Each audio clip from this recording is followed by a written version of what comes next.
Okay, guys. Anybody who has played with me knows that the only thing I care about in a battle is the victory. I don't care about damage. I don't care about kills. I don't care about avoiding self-sacrifice. I certainly don't care about WN8. But what I do care about is winning, like I said.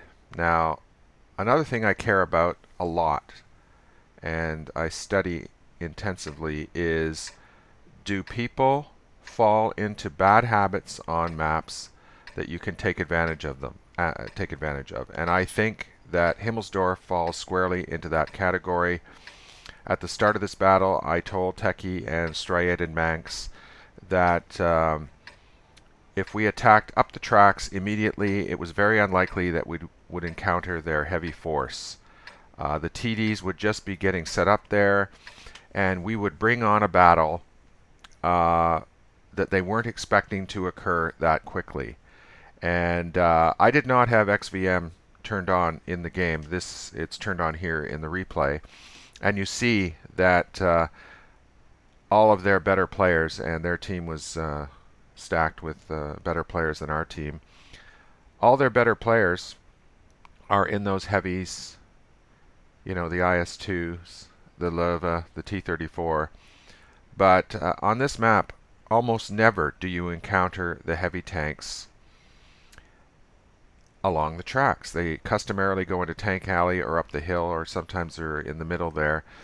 But my feeling is that if you attack immediately with as few delays as possible, you will be able to wipe out a large fraction of their team before they can do anything about it. And you know, I love staging a surprise like this and get them scratching their heads. And you know, they knew, you know, if they're running those mods, they knew they were favored and they knew the quality of their team.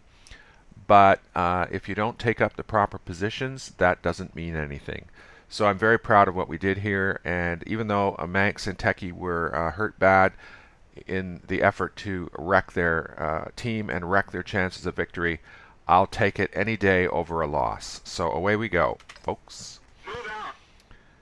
And I got to put my money where my mouth is in a battle like this. I have to go up those tracks immediately and take my chances with a quick scouting run, backed up by, you know, my platoon here and all others. You know, by advancing in such an impetuous way, sometimes people will grasp the spirit of the occasion and support you. So here we go. Now there's a little technical point here. I'll make a left turn so that I can do a loop. So watch. I turn left a little bit more, and that's so that I can circle. Now if you zoom in here, this sliding, this drifting here, it's terrible. I mean, ridiculous.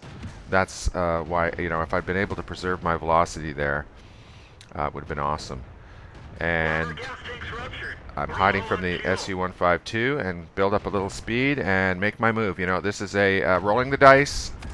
Most of the time they don't hit me, and he doesn't in that case. So I'm going to speed things up here. You'll see people are coming on, and I'm going to get that SU, maybe. Manx got him. Now I got to lure the RHM towards me, take him out of that fight. Dodge his shot, and the Bulldog starts hitting him. Techie and Manx are coming on. And he fired, so I can go deal with him, and then start shooting the SU-152. And the Jag Panther 2 just walked right into it. Walked right into a trap there, and he's about to die. There we are. So look what we've done. We've destroyed 2 Tier 8 tank destroyers, 2 Tier 7 tank destroyers, Tier 6 and a Tier 5, and look where their big boys are. Gee, big surprise. You know, there's a famous quote by the Duke of Wellington that war is an option of difficulties, right? Well, their team is really in difficulties right now. And although our people got a little bit careless later in this fight, nevertheless, you